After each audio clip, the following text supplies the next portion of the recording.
happiness is a momentary thing. It comes and goes. One of my teachers said, it's like happiness is an accident, but we can make ourselves more accident prone.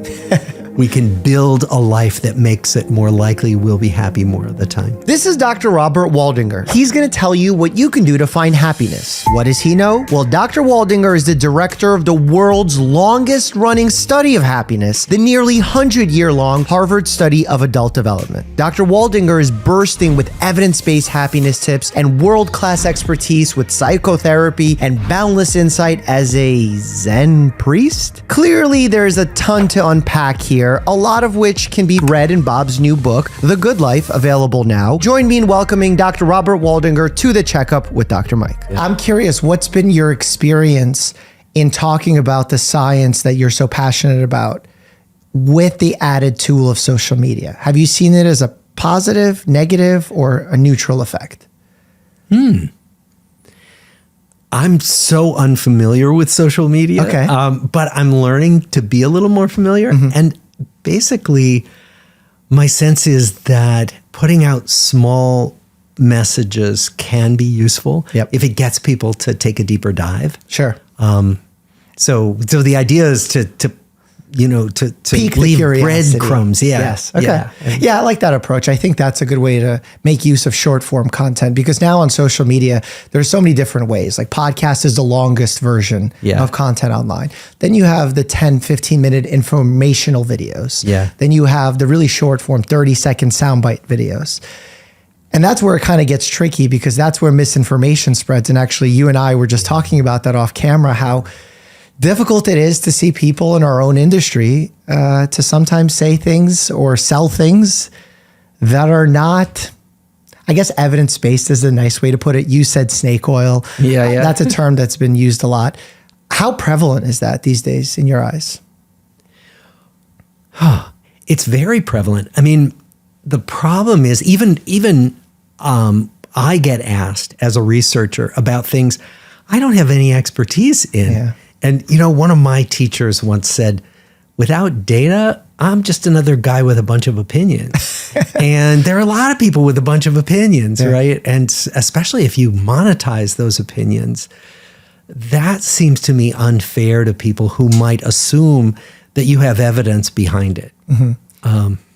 What's tricky for me as someone who likes to myth bust some of these snake oil products is that in science, if we're being true scientists, we can say something is lacking evidence, as you just said, or lacking data.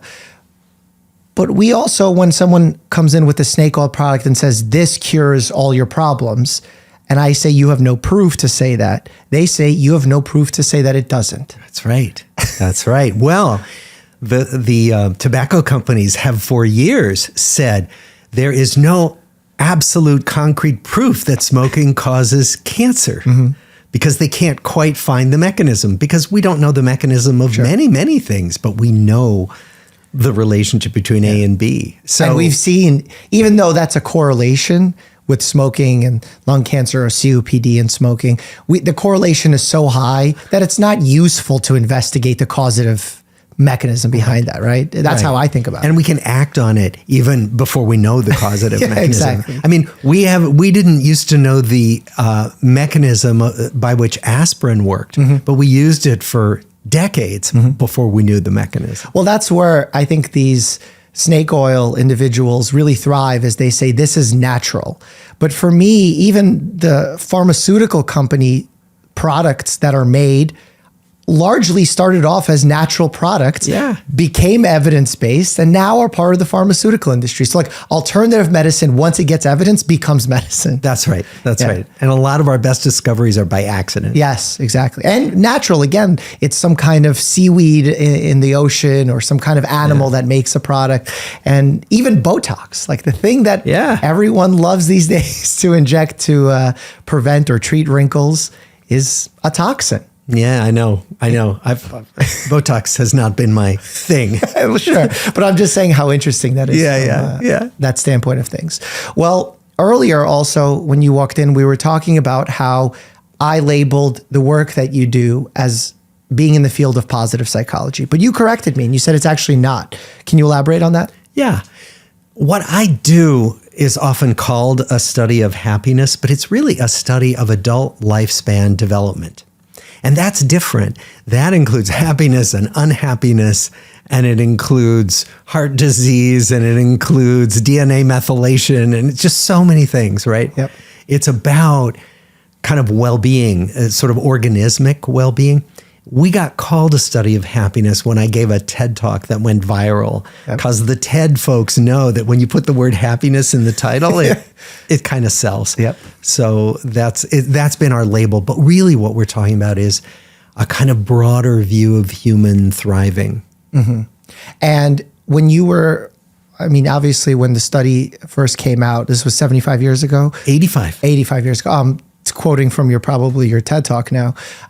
When the study first came out, was the intention to focus on the happiness development, or was it larger in scope? Well, it was to focus on positive development. Mm-hmm. So there's the positive word, because most of the research that was done up until 1938, when the study began, was about what goes wrong in human life, understandably, because we want to know what goes wrong and then how to help people.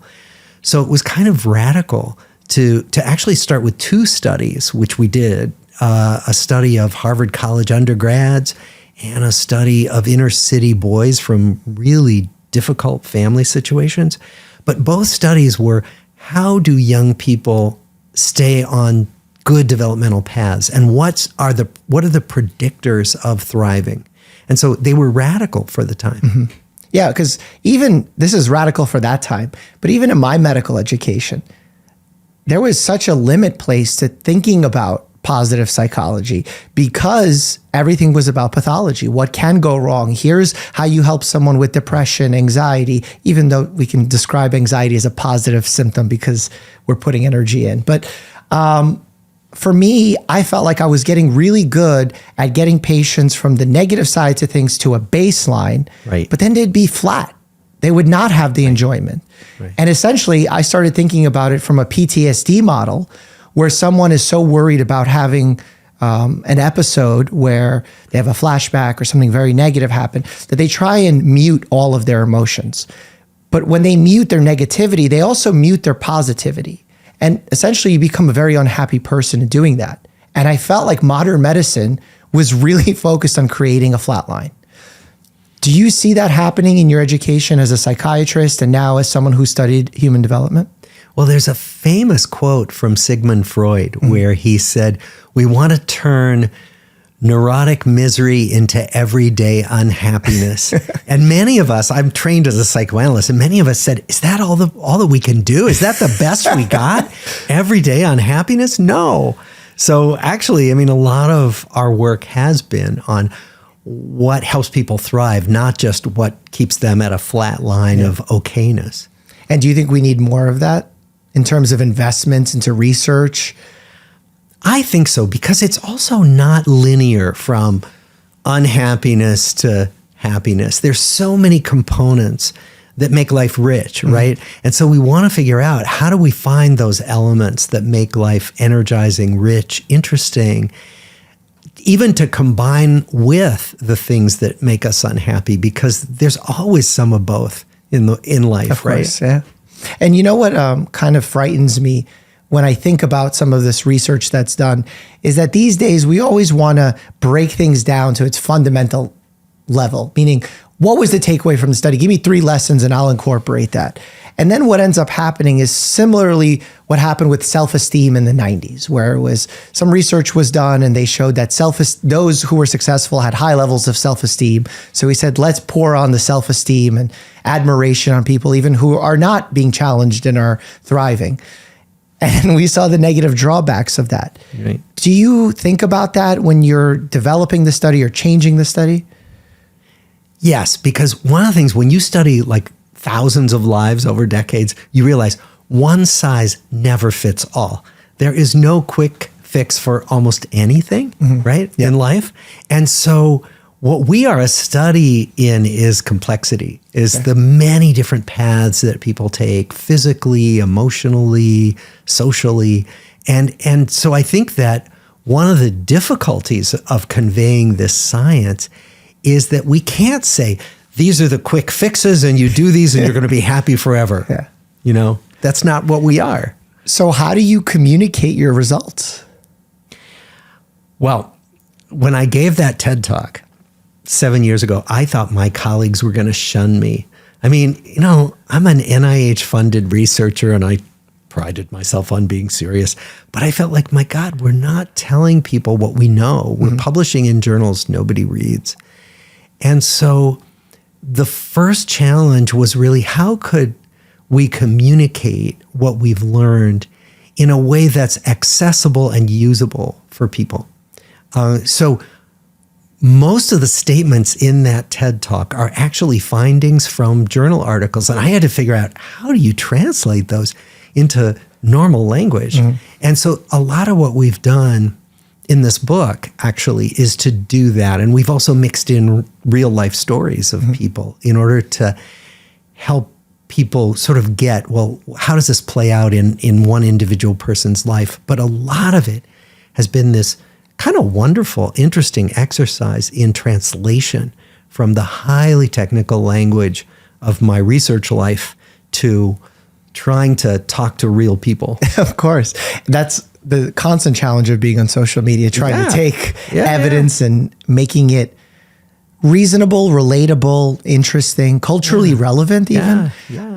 From one of those scenarios where you were taking some bit of evidence or data and you were trying to translate it for the book, what's one of those lessons that you translated?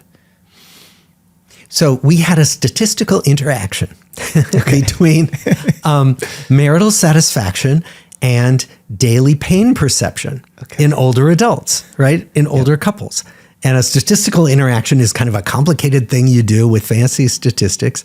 But really what I had to boil it down to was people who were in more pain each day had lower moods. But if they were in better marriages, their moods didn't go down on days when they had more pain. That is the practical description of statistical interaction. Okay? Very, very good takeaway. And then from that, are you able to extrapolate and say, based off this, our recommendation would be to seek a happy marriage? Or is that going too far in your eyes?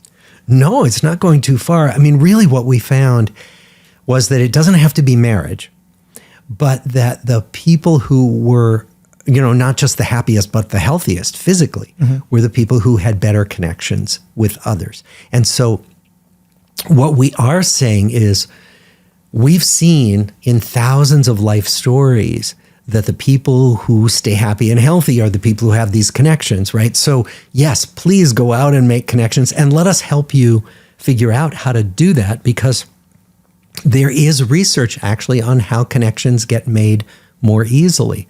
And so again, we're trying to bring evidence into our discussion of what you might do about this in your own life. And I could see a cynic saying, well, yeah, we knew that. We knew that having good friends and happy marriages makes us happy. But at the same time, I'll push back on those cynics and I'll say, well, we also know a lot of things like that that were not found to be statistically significant in the research. Right. Were there some things like that that stood out to you that weren't statistically significant that you thought they may have been? Yes. And by the way, when I gave that TED Talk, I thought people were going to sit there in the audience in this little elementary school auditorium where I gave it and go, well, duh. But the surprise really was that people stayed healthier, physically healthier. But you're asking an interesting question. Were there things that turned out not to be true that we assumed were true? One of them actually was the idea that there are big gender differences between men and women in how important we feel relationships are and how we are in relationships, that when we actually went back and looked at the state of the art in relationship research, women are somewhat better than men at making connections and valuing them, but the gender differences really aren't that big, that relationships are very important to men too, that men behave somewhat differently in relationships from women. So that's one of them. Another, and this is actually one of the big takeaways from our study, is that, so we studied a really disadvantaged group, people on the opposite end of the privilege spectrum, like people who grew up not just impoverished, but in homes that were really troubled. And then Harvard College undergraduates. We did not find that the Harvard College grads were any happier as they went through their lives on average than the inner city guys. And that seemed useful to know. And certainly it didn't have to do with how much money you made. It didn't have to do with becoming famous. I mean, we had JFK was in our study, Ben Bradley, editor of the Washington Post, and we had some fancy people. And the whole group was no happier than the disadvantaged group. And that seems really important to name. Yeah. What barometer of data did you use to gauge happiness? We used a lot of them. First of all, we asked them, how happy are you? And we asked them over and over again. But we also asked their partners, right? We asked their kids. Did you find synergy in those answers? Sometimes no. Often yes, but sometimes there were big disconnects. In fact, there's a story in the book, a life story of a man who thought he had the greatest marriage and the greatest relationship with his kids, and he was so happy. And his wife and kids said, this man is totally shut off. We can't get him to be real with us, to be present with us. And so he was like clueless about how he was showing up in the world. Wow. And we did find that in some of our... But it seems for the majority, if the person judged their satisfaction to be high, the people around them felt the same. Yeah. For the large part. Yes. Okay. In large part, yes. Absolutely. Okay. I would have thought that might have been a lot more sporadic, but okay. Sorry. And then you were. Well, we're all blind in certain ways to ourselves, and but by and large, people kind of know if they're happy, and it does relate to how other people see them. Mm-hmm. And then you were going to say some other variables you were measuring as a form of happiness. Yeah. So we brought people into our lab. We deliberately stressed them out. And then we watched how quickly they recovered from stress. Is this like cold water immersion experiments or like? Oh, actually, no, but it is. It's the Trier social stress test. And what that involves is, first of all, telling somebody in 5 minutes, you're going to give a speech to a group of judges. And it's going to be a speech about yourself applying for a job. And then you have to give the speech and to these stony-faced judges, right? That shoots your heart rate right up. Then after that, after you're done, we ask you to subtract the number 17 over and over again from the number 2000. And we tell you it's an easy task. And every time you make a mistake, which everybody does quickly, we make you start over again. And people get really flustered and their heart rates shoot up. So what we wanted was some way to reliably stress people. Okay. And then, because the experiment was to see how quickly they recover from stress. And so we did measures like heart rate variability, blood pressure, galvanic skin response to see, and again, that doesn't sound like measuring happiness, but what it measures is how well you manage stress and return to equilibrium, which we think is a really important component of well-being. So was it the physiologic response to stress and the recoverability from it? Okay. Yeah. That makes a lot of sense. Were there factors that worked? You mentioned the gender differences. You mentioned the fact that there wasn't a change depending on someone's famousness, their money, their status.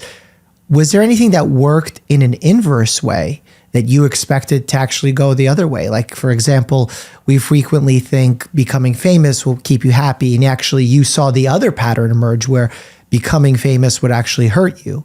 Any patterns like that inversely arise?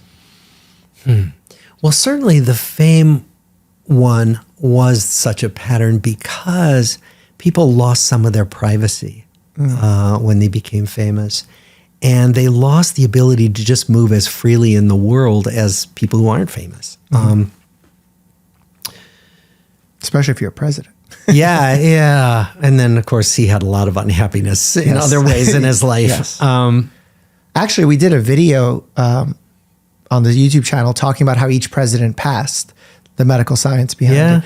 And I remember part of my presentation was that JFK actually had a lot of medical conditions at the same time, like outside of everything. Terrible back pain. I think he had autoimmune conditions. Addison's disease. Yeah. There was several things. So Yeah. I wonder how fame played into that. Yeah, I don't know. yeah. I don't know. A lot to theorize there. And I know Ben Bradley had a lot of stress in his life. And I can only tell you about those two people because they have been public about it. Okay. Otherwise, I have to keep the identities of all of our Wow. participants confidential. Okay. Because why would anyone tell us private things about their life if we were going to spread it Share it all over? all. Yeah. Yeah. So Are the participants that are still involved in it happy to be involved in it? Was this something, in life when we say we do something challenging, we always look back at it with admiration, like we've overcome something. Has this become like a bonding moment for the people involved? it kind of has become. So when we reached out to the second generation, to all the kids, the brochure we sent them was, your parents helped us, will you? and 75% of the kids participated with us. That's an unconscionable rate. That's so high. Because they knew that this was important in their families. And so, but we asked our original subjects, how has being in this study affected you? And some people said, your questions are annoying, you've been a nuisance. But most people said, this has been a really important element of my life because I knew that every couple of years you were going to ask me to think about where my life is going. And that made a big difference to me in how I lived my life. And I think that, it creates this scientific problem because by the fact of observing people, we are changing them. Were you giving them feedback in the midst of the study? We were not giving them So how feedback. is that changing them? Because They were if I aware? ask you, if you know that I'm going to ask you, let's say every 2 years, tell me about what the last 2 years have been like, you're going to carry that around in your head, right? You're going to think about, well, how is my life doing? Because if you think about it, most of us don't think about our lives that much. And I can tell you, as a psychiatrist, there are some very unpsychologically minded people wandering around. Many, right? They just don't- Non-introspective not souls. introspective, not thinking about that. Well, what if we took a whole bunch of people, many of whom weren't particularly introspective, and said, we want you to introspect regularly Sure. for us. It makes a difference. And touch points with Yeah. whether it's healthcare or mental health care is going to be a factor as well. yeah. That's interesting. I wonder how that impacts. And also, forgetting that, how about culturally? How culture has shifted in those 85 years. That has to have a huge impact, whether there's, culturally a depression going on, a war going on, but something as civil rights movement, Yes. changes with digital media. Any patterns emerge with any of these social events? Well, what we did was we asked about the big domains of life that kind of stay constant. So mental health, physical health, work, relationships. But then we would also put in questions about the big social trends that were happening. So we'd ask a question like, and this was my predecessor, what do you think about the Vietnam War while the war was going on? What do you think about these hippies? Have you ever tried marijuana? Right? And so now we're asking, we're collecting data even as we speak and, from the second generation. Almost all the first generation has passed away. But we're asking now, along with the usual questions about well-being, we're asking, what were your experiences like in the pandemic? And we're also asking, how do you use social media? And what's your involvement with the digital world? So again, we're kind of trying to take some of the big things that are coming along in our culture and ask about that. And have any patterns from, obviously it's too soon to gather about the pandemic, but from things in the 70s and 80s, anything has been elucidated with how society impacted levels of happiness? We don't know about that. The impression that we've gotten from a lot of data is that people were more concerned in the World War II generation about living lives of purpose and meaning. Not that people aren't concerned about that now. Of course. But this idea of being famous for being famous, that kind of stuff, Yeah. just that didn't exist. That just wasn't a thing. Yeah. And people would have thought it was absurd, right? Yeah. So because they had had a Great Depression where they'd seen themselves and all their neighbors struggle. They had been to war. Most of the Harvard men went to war. The inner city men were too young, but so they had seen these huge cataclysmic events. And so for them, it was like, how do I live a life that works? And how do I raise a family that's healthy and those kinds of things? I'm always so torn between these traumatic episodes, whether on an individual level or if we zoom out into like the Great Depression or World War II level of calamity. On one hand, they're so traumatic, so many lives lost, terrible. We never want that for society. And at the same time, there's this level of post-traumatic growth, again, on a societal level and individual level that happens where we're like, wow, look at the good that we haven't even looked at that has come from a situation like this.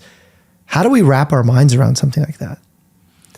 It's a great question. I mean, I think life is just like that. I mean, I think that we're going to keep being challenged, right? We know that. Yeah. I mean, what's going to happen with climate change? What's going to happen with the singularity when AI is in charge, Yeah. right? Yeah. What's going to happen? How are we going to meet that? And so the question is, will we have the wherewithal and the resources to meet these big new challenges that we've never faced before? Or will there be trauma? So there's post-traumatic growth when you basically have enough resources not to be overwhelmed by a challenge. There's just trauma when you're overwhelmed, right? And so we're all wondering, are we going to be overwhelmed by climate change? Are we going to be overwhelmed by AI taking over our lives? We don't know. On a species level, you mean? Yeah. Well, because if we're overwhelmed, we're extinct. Right? Yeah. That's This the may only be- gauge I have that makes sense, because the amount of lives lost in World War II, one could say we were overwhelmed. Well, but we weren't. I mean, We survived. we survived, and the number of lives was massive, but there were just a huge number of people to carry on. Mm-hmm. The question is, what's going to happen now? And I don't think we know. I mean, if the planet falls apart, literally collapses, then maybe this, people are wondering, is this our time to become extinct? Yeah. I don't know. And in that case, what are you and I doing here? Yeah, exactly. Talking about happiness and Really? growth and development. Really? Do you see any issues with the fact that this research, the adult development study, started so many years ago, that initially it was all men, initially it was the two groups of men? Do you think it's still the principles that we were learning from it are applicable to those living in Mongolia, those living in Africa, those living in New York City? Is it still widely useful?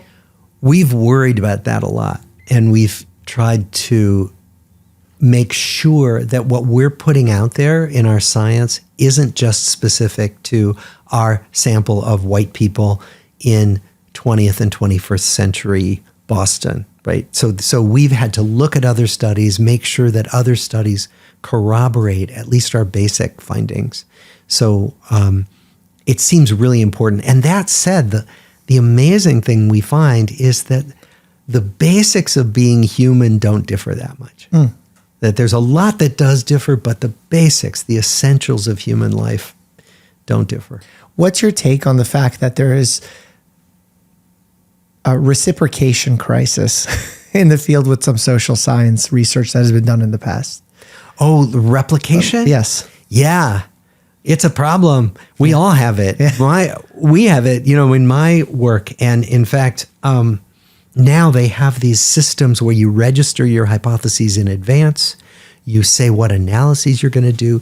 If you then do something that's more exploratory, you're very clear about it. I think it's a really good development. And what it means is that we're just clearer that we haven't manipulated the data to find something significant, because journals aren't going to publish non-significant findings. Yeah. But the replication crisis is a big one. And I think over time, certain findings emerge and keep coming back. I mean, one of the things we do, so for example, I do a bunch of data analyses and I find something and I get all excited. And then I tweak it just a little bit and the finding goes away. And then I go, oh no, this is probably one of those flukes. And so what you want to do, you can do this with your own data as well as looking at other people's findings. Mm-hmm. You want to see whether a finding is so robust, whether a signal is strong enough that you can analyze it in different ways and the signal keeps coming through. And that's what we try to do, because otherwise we have so much data. We could just throw our data. Yeah, of course. You can come up with conclusions you want. Oh my God. And weird ones. Yeah. I can tell you some of the weird statistically significant findings we've had. What's the weirdest one? That the longevity of your maternal grandmother is the strongest predictor of your own longevity. It turns out not to be true. Sure, but that's a correlation that you found. Wow. Okay. But that goes to show how you can weaponize data as much as you can use it for good. Absolutely. Yeah. This is a personal statement I'll make. Within the pandemic, early on, I expected the world to treat this as a moment of trauma and exhibit signs of post-traumatic growth after the fact, much like we're talking about here with these other instances. And yet I feel like that didn't happen. Do you feel that also? I think it's too soon to tell. Oh, really? Okay. So that's why. And I also think that it's going to be very different for different people. So we know that particularly levels of mental illness have skyrocketed. Mm-hmm. Addiction, depression, anxiety. And that we are in a crisis because there aren't enough mental health professionals. There's not enough care for the people who need it. What happens then?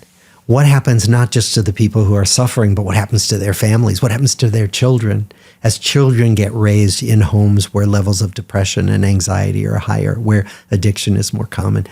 We just don't know. On the other hand, there's been this acceleration of work in the digital world that's kind of interesting. I mean, I do psychotherapy every day. And if anybody had told me 3 years ago that you could do meaningful psychotherapy on Zoom, I'd say you were completely out of your mind. Well, why at that moment would you think that? Was it because you're not in the room, you can't connect, no body language? All that, and sort of emotional communication.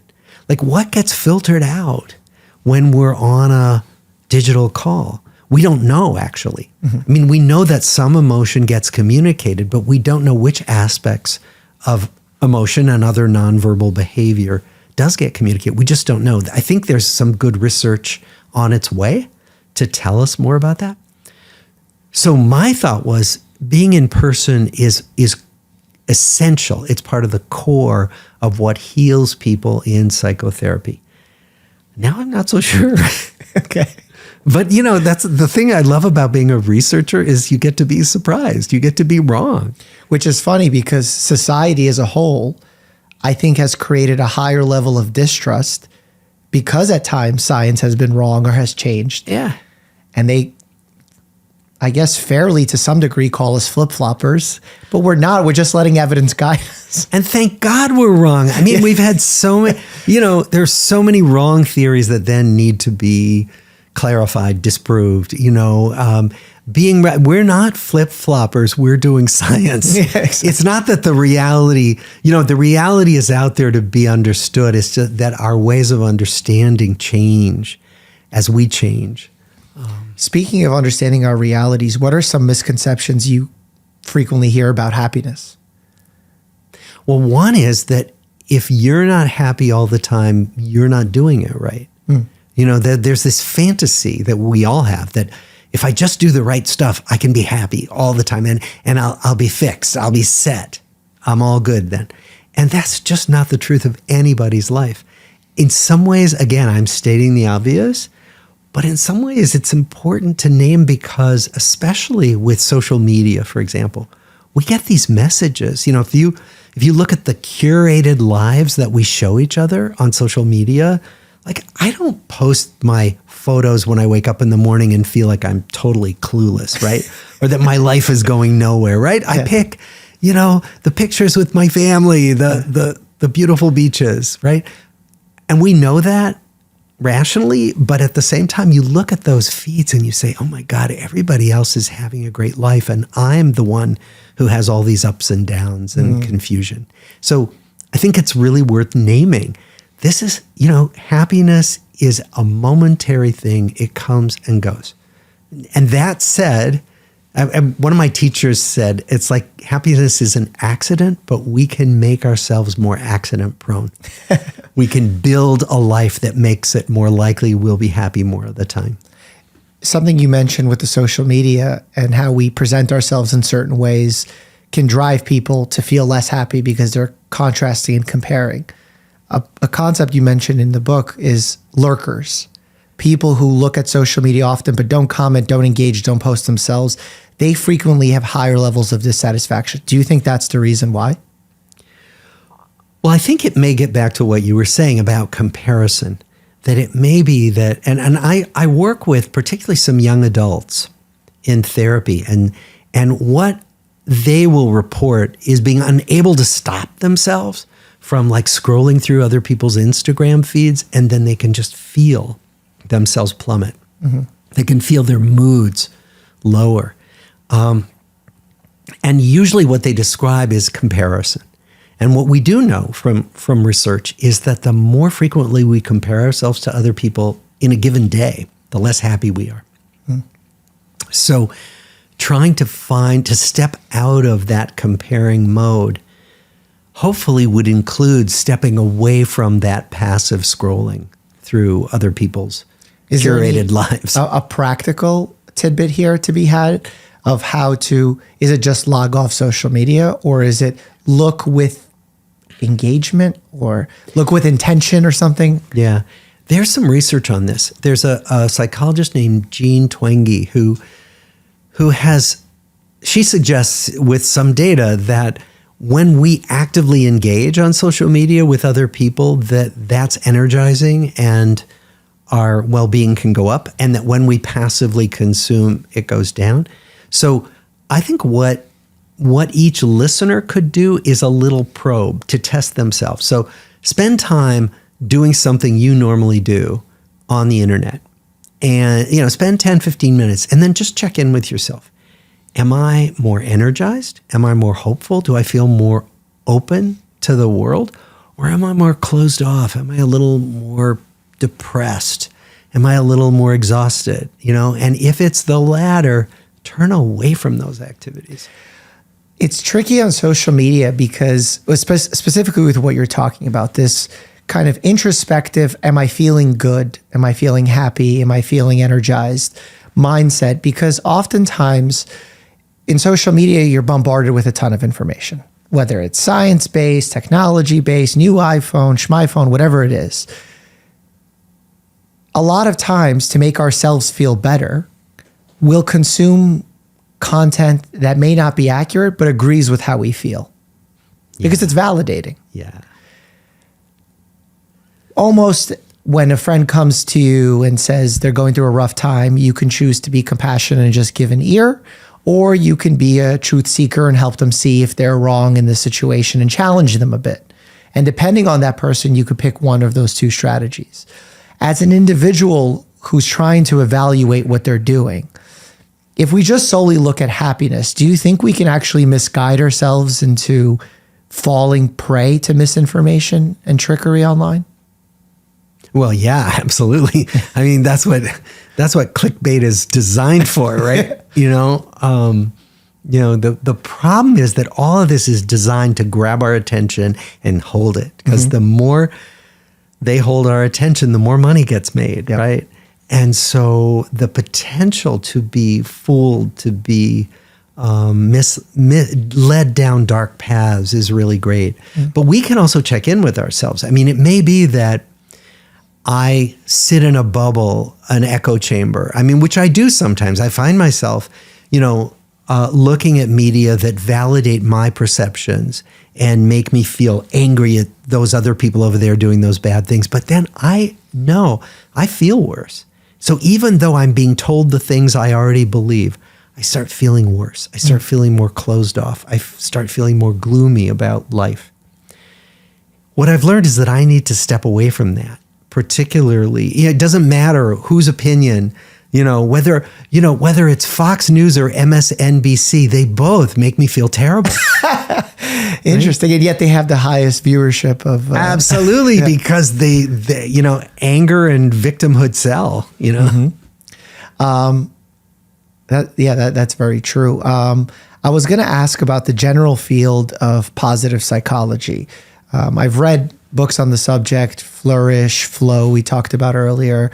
Dan Gilbert, who even wrote a blurb on the back of your book. Is there anything in the field that is happening as a trend that you disagree with?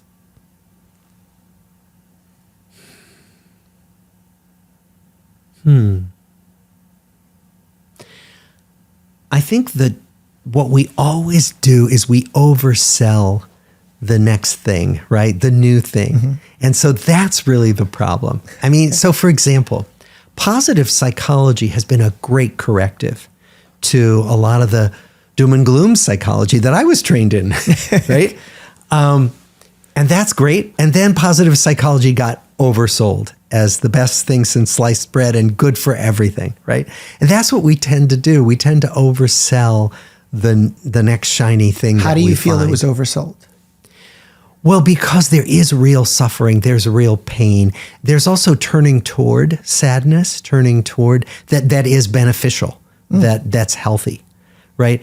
Because positive psychology, when it's taken to an extreme, can be papering over of and suppressing of negative emotion. And potentially building narcissism. Well, yeah, exactly. So I think that it's not that positive psychology is a problem, it's the oversell that can happen. I mean, there was an oversell of psychotropic medications. Psychopharmacology was going to be the cure-all for everything.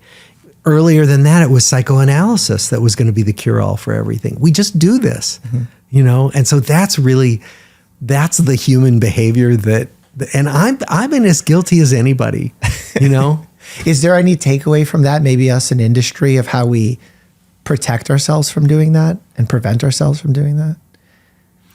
Just keep bringing in other voices, which it sounds like you do a lot. Well, I try and do it. And even recently I had Deepak Chopra sitting in the chair where you're sitting. And to be honest, I wanted to have a very direct discussion of some of the things that I think he's discussed in the past that were questionable at best. And I wanted to be critical. And I found it difficult, if not impossible, to do so, given his skill of being able to move the conversation along, flooding with information, not being able to narrow down a specific subject. And as you know, in medicine or in health, when we need to discuss something, the second we move the goalpost away to another variable, the discussion is lost. Right. And I've yet to realize how to do this successfully. Well, I know it's really hard. And especially when you're with, Deepak is a lovely man. Yeah. And that's the other thing. And you're a good guy and you don't want to be mean to a guest. Sure. But you could invite on other voices to say, okay, tell me some other points of view. Just as, you can bring in other people to say, okay,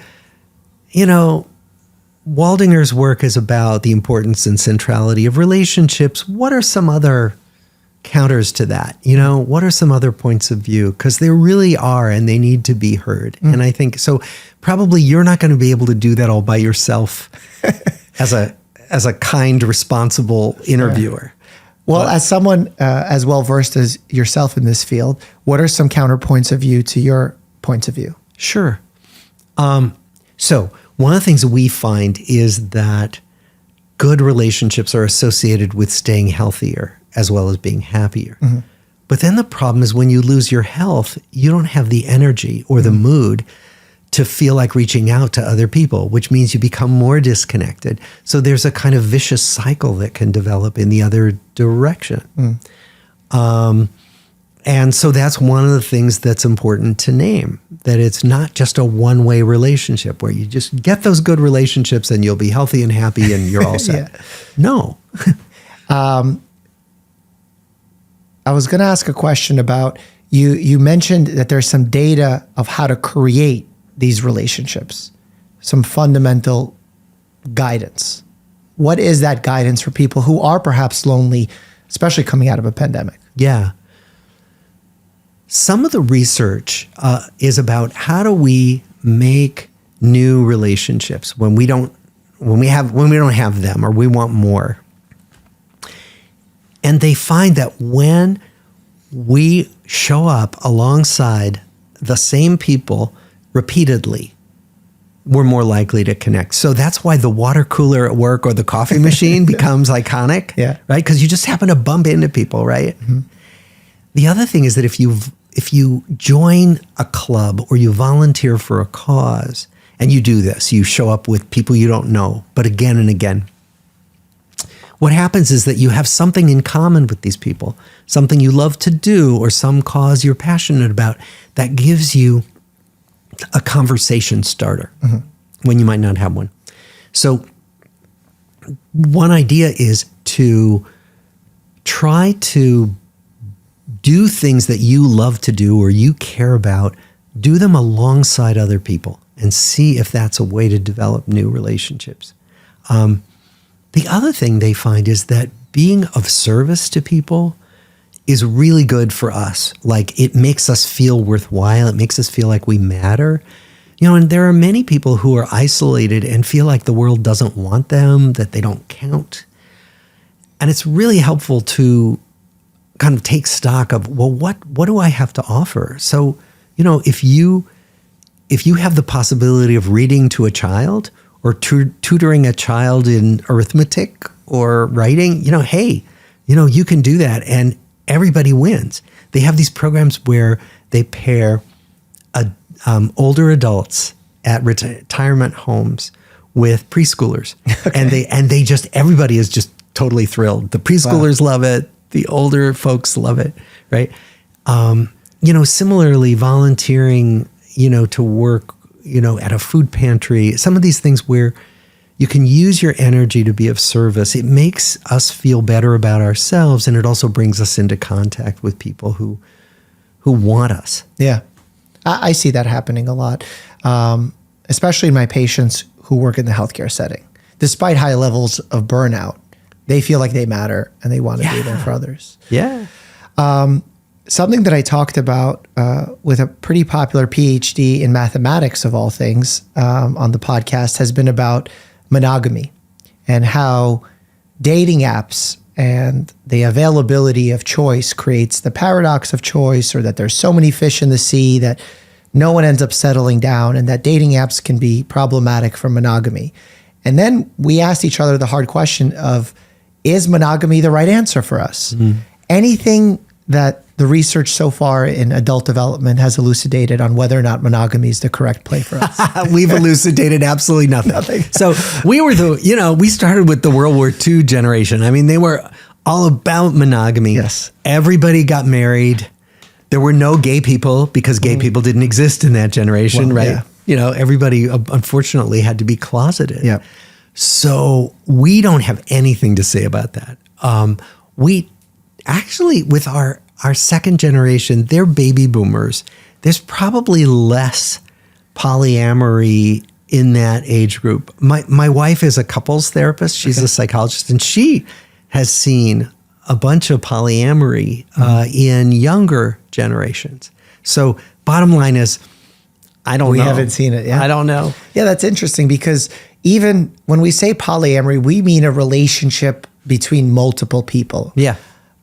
But I think what we're seeing now is more so the lack of connections being formed. So it's not even polyamorous. It's just kind of open and flexible. And without a foundation of who's your person, like I heard you speak on another podcast where you said, who can you call in the middle of the night? Right.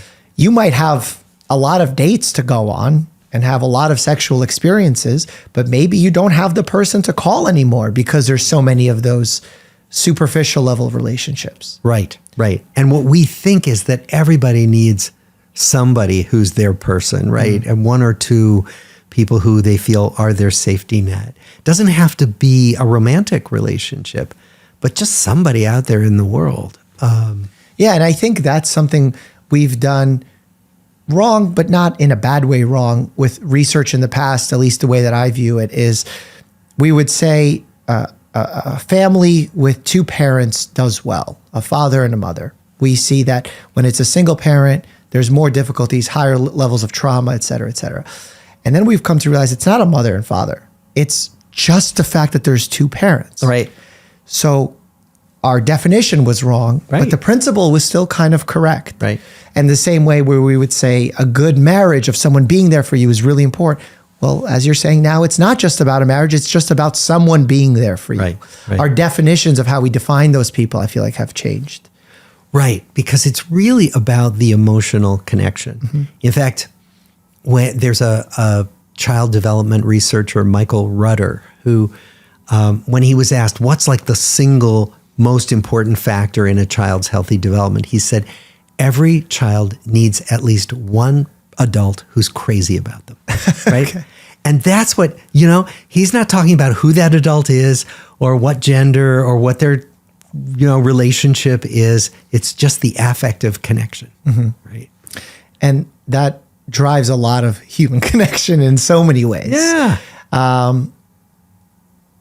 My next point that I wanted to talk about is the current field of psychiatry as it stands. What I'm seeing, I'll just tell you from my practice as a family medicine physician, a lot of patients are being put on medications that I don't feel like have adequately been assessed. And maybe not even to blame individual providers. Maybe it's the system that's broken, that's putting pressure on providers to help as many people as possible. But I can't begin to explain the numbers of Adderall prescriptions that are being sent out, the number of antidepressant medications that are being put out before a discussion is had with the patient of whether or not they would benefit from therapy, whether or not they're truly fitting the category of depression, or are they just struggling because their friend died 2 weeks ago and we're creating pathology out of a normal human experience. Right. Do you see that pattern from your specialized side of things? I see it all the time. In fact, so my specialty is psychotherapy. I'm kind of an anomaly. Unique, as a I've never actually heard that in my world. Yeah, like I'm almost a dinosaur. Yeah. So, and what that means is I use medication in my practice, but I'm much more likely if someone's not in danger, right? If someone comes to me depressed or wildly anxious, I say, let's talk a few times and see what happens. And so many times the symptoms will abate, that the mood will lift if they're depressed, or the anxiety will abate just by unburdening themselves and talking. And then often we don't ever use medication because they don't need it. However, primary care doctors are so stressed. They have so little time. And if someone's coming in and suffering terribly, you don't have the time to talk for 50 minutes, or more, and hear about their life. And so it's just too easy to write a prescription. Sometimes that works. And then, of course, sometimes it doesn't. And that's where we are stuck. The medical model and the pressures of the system leave us taking inadequate care of a lot of the people who come to see us. Yeah, I would say there's no one who practices in my world, meaning in my referral network, if you will, and does what you do. Like I've never sent a patient to a psychiatrist and had them do psychoanalysis or therapy or anything, or CBT, DBT, anything. I know. So that is almost unavailable for people. And in the same way that I'm lucky that I'm able to practice medicine without time constraints in a community health center, because I'm lucky enough to have a media career where finance is not important to me, I can spend as much time with a patient and help them because that's my goal. That's not reality for most people. Right. So I don't even know how to guide individuals who are already struggling and may not be motivated to seek out an appointment and call 5 different offices, see which insurance carrier is still being accepted by their physicians. I know. I mean, the ideal would be if you in your primary care clinic could do a warm handoff with a psychologist or a social worker or even a psychiatrist who could come in and say hello to a patient who you're worried about and really see if there's a way they could strike up a conversation that could lead to some treatment, some needed treatment. That's so difficult to do. There are a few health centers that are structured that way, but most can't be. Yeah, well, we have a collaborative team. Like we have a behavioral a social worker and a behavioral psychologist as well in our practice, who we do have access to that. Yeah. But just when I look at in general what people talk to me about that are not in my network, it's slim pickings what they have to go through and the hoops they have to jump through. Absolutely. And I worry, especially with the younger generation, they're becoming accustomed to taking a pill to solve everything. And being in media puts me in a unique crossroads to kind of witness these worlds. And something that I've postulated on my channel is that those who are in the lower sphere of the socioeconomic ladder get bad care because they don't have access, they can't afford medications. Logically, it makes sense. But then on the other side of things, the people who are wealthy, who are in media, who are successful, famous, they kind of also get the bad level of healthcare because they're overpromised things. They're given quick fixes, which are not quick fixes. Right. They have viral infections that they get antibiotics for because they demand them, and it's a consumer model. Do you see that happening as well? Yes. How do you see it? VIP patients get bad care. And actually, it's been interesting for me because, as I've gotten older and on in my career, I get some VIP patients. And the first thing we have to establish is that I don't care about their fame. I don't care about their wealth. I don't care. We've got work to do. Yeah. And some people don't like that and they go away. Yeah. And other people are relieved. It's like, okay, so you'll treat me. You're not going to sell me anything. You're not going to sell me anything. And, because we make bad decisions when we are in awe of a patient. Mm-hmm. That's a problem. Yeah. Yeah, I see that happen a lot. And I worry about the repercussions of even like just focusing on the Adderall crisis. Everyone in media, not everyone, I can't say everyone. It's incredible how many people in media are taking Adderall. And I don't believe that there's an unequal distribution of ADHD in those who are successful in media. I just don't think that's it. No. One of the things I've seen as I've encountered media more because of this book is that media goes so fast, that there's so much pressure, and that it's a kind of beast that has to be fed. Yep. Every day. Yep. Every hour sometimes. That's what creates that sense of I've got to be able to focus. I've got to be able to focus all the time. Mm-hmm. And I'm sure that's what makes some people grab for, medications that will help them focus, even though that's not what their bodies need. Yeah. Have you seen any alternative medications, treatments, supplements? They have the mushroom formulas. They have peptides that some researchers talk about. Have you seen any evidence for any of these things proving to be beneficial? Because I'm just a monster skeptic when it comes here. I am a monster skeptic too. I haven't seen anything. There was a great nutritionist on NPR once who said that this whole vitamin and supplement industry, this multi-billion-dollar industry, basically ends up creating for people really expensive urine. Yeah, that's true. For the water-soluble vitamins at the very least. Exactly. Yes. Because, are you familiar with Andrew Huberman? I know of him, yeah. Stanford, very popular, exploding right now in the YouTube game, podcast game. And some of the concepts he teaches are so valuable, amazing teacher. I learned from it. My friends learn from it. And these are people who are not interested in medicine at all. And they're learning really good concepts. But then at the end of the day, when we're recommending these supplements on these podcasts and explaining peptide regimens in order to get good sleep, and that if you don't take cold showers or you don't do this, I feel like all it is fueling a commercial entity and then also an anxiety entity. Yeah. Because it's almost, if you don't do this, shame on you. Right. And it's this search. I mean, people have been selling snake oil since time Yes. immemorial, right? Yeah. You know, because we have this yearning for a fix, right? And there's a lot of life's conditions that we don't have fixes for. That's true. And that's what, you know, so social media is just the next place where, you know, It's playing out. It's playing out, and the sales are being, you know, ringed up. It's very true. My TED Talk is not nearly as popular as yours, but it was basically in a TEDx forum where the theme was license to know. And the name of my talk was Don't Be Afraid to Say I Don't Know as a medical expert. Yeah. Because too many people are sure in areas where we don't yet have answers. They promise you miracle things. They sell you things. Talked a little bit about the psychology of influence, how they use celebrities and familiar faces. Yeah. Much like in your study, you use the psychology of influence for good by saying, hey, your family members were involved in this, so you should be too. Yeah. And that's frankly what I do on my channel. I try and learn from those who are master marketers that are selling BS, see what they do well, and then try and use that to actually use evidence-based medicine and teach evidence-based medicine. Yeah. And I think that's part of sort of the work that you do at Harvard. Well, that's the hope. I mean, and we really struggled in this book to make sure that the statements we make have good, solid backing, right, with evidence. And so we even had to keep the publisher from putting on a certain subtitle that was going to claim too much, right?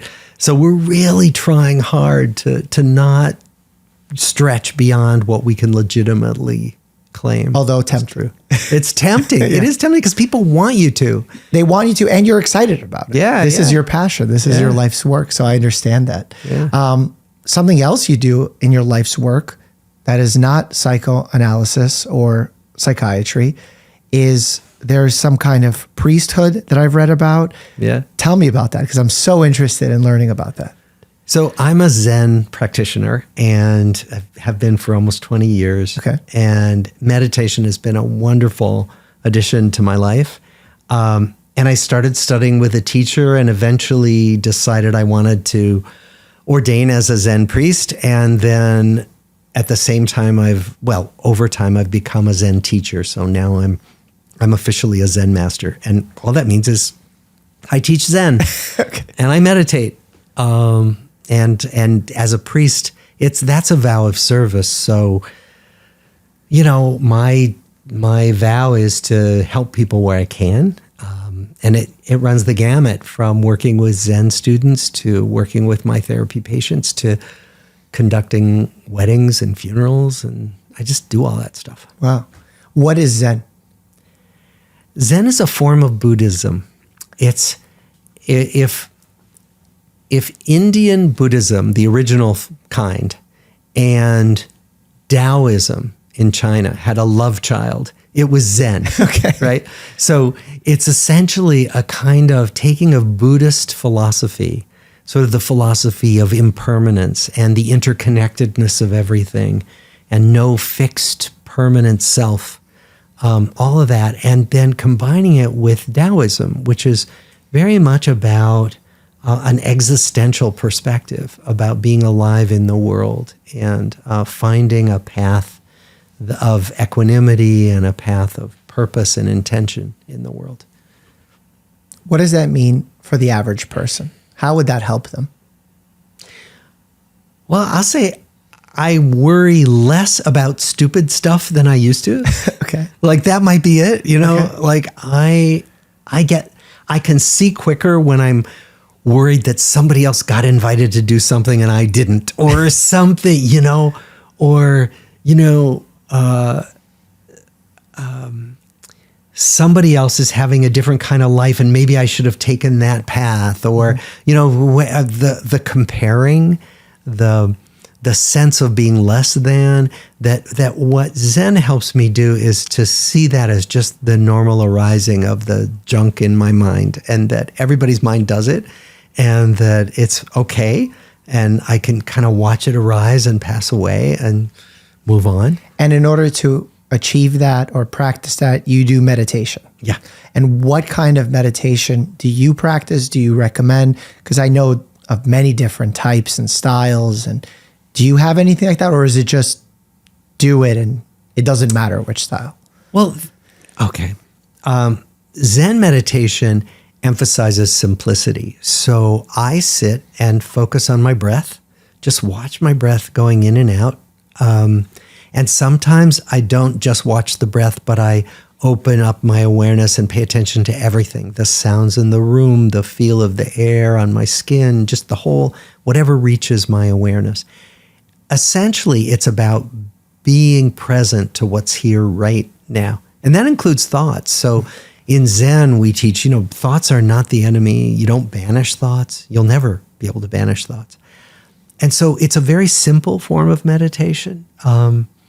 There are lots of other forms and lots of schools of Buddhism and also meditation practices that are not Buddhist. For me, Buddhist philosophy has been one of the most helpful ways of making sense of the world. And so for me, the spiritual part of Buddhism has been every bit as important as the particular technique of meditation. How come you think in our current modern medicine, we talk about mindfulness, but we don't really teach it to med students, to residents, to our patients? Why do you think that is? It's hard to do. So if you sit down and you simply focus on your breathing, your mind is going to start racing. We call it monkey mind. Okay. And if you're a medical student and you're used to getting A's, I can do this. Well, actually, what you're going to find is that meditation is something you don't feel good at. Your mind starts to race. You never master it. It's a lifelong practice. And so it takes a kind of reorientation to say, but the whole practice is simply coming back to the present moment when your mind wanders. When your mind's been wandering for 20 minutes, just when you remember, come back. That's a hard sell to us achievement-oriented people who want to do well on tests, right? And want to master skills. But even not necessarily teaching it to med students, but teaching the premise of Zen, Buddhism, Taoism to students to bring to their patients. Because we tell our patients to make lifestyle modifications that are not easy. If I'm telling a patient who's sedentary to say, you should do 150 minutes of moderate intensity exercise per week, that's what we recommend, that's not easy either, especially given the fact that they're coming off the couch. This is going to be tricky too. And yet, I don't think one class has ever taught me that this is something I should be recommending to my patients. Yeah. Were you taught it in Harvard? No. Are you kidding? I mostly had to keep my Zen life quiet. Really? Oh, yeah, in the closet. Why? Because I'm a scientist, So? And Harvard Medical School is one of those fairly conservative institutions. Now it's become fashionable, right? So now but I needed to really come out and be very upfront about my Zen life for my own good, right? I never thought I would hear that. Really? That you had to hide the fact that you were meditating? I'm not sure I had to hide it. Nobody told me I had to. But you felt it. I felt it. Yeah. I felt like people would think I wasn't serious. I was a little too woo-woo, Sure. And so it's taken me a while to feel comfortable enough so that now, people, casually on a Monday say, how was your weekend? And I say, well, I spent the weekend at a retreat. Oh, what was that? That I would never have said that. Do you think evidence-based medicine needs to catch up with that? Yes, because it is in the realm of prevention, right? Of course. That if we, it's just like the exercise that you recommend for your patients, that prevention is so much more powerful and valuable than the cures that we do after the fact. I think that we really do want to try to do that. We want to try to do it. They teach this to preschoolers, to elementary school kids, and they love it. If you learn that this is a resource that you can just sit down and breathe quietly with your eyes closed, when kids learn what it is and they can feel themselves calm down, they love it. And they will ask their teachers if they can do it, right? So, wow, okay, so this is something we can start really early. We don't have to wait till adulthood and the problems start for us to start activating this. Final question. I give you a Harry Potter-esque rod, magic wand, what have you, and you could change one thing about our current healthcare system. What are you changing? I would massively support infants and children and the people who take care of them. That's what I would do, because it's the best long-term investment. Like if we did that, supporting their physical health, their education, their emotional development, and that means supporting parents and all that. If you do that, the payoff in terms of lower rates of crime and addiction and difficult social services and social supports for families and young children. That's what I would do. And there's data about this. Yeah. So there's an economist, James Heckman, who published a paper in Science. Economists don't usually publish in Science. He did this analysis of a whole bunch of studies. And his question was, for every dollar we invest in supporting people of a certain age group, where do we get the biggest payoff when people reach their 20s, right? In terms of self-sufficiency and all that.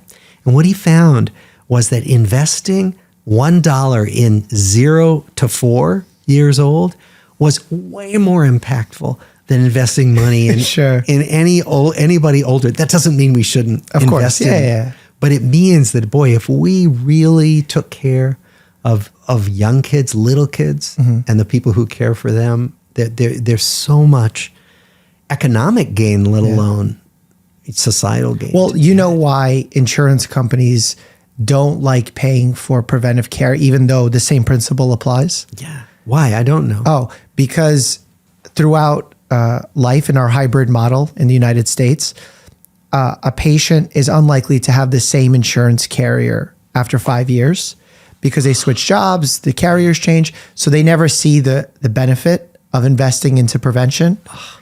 Whereas if we created some sort of, you stay with one insurance policy, et cetera, watch how much family medicine doctors are starting to get value in that society. Right. So that's unfortunately, I think, one of the big reasons as to why they don't invest, because there is so much value in it. It's like if men got pregnant, a lot of things would change in healthcare as well. Exactly.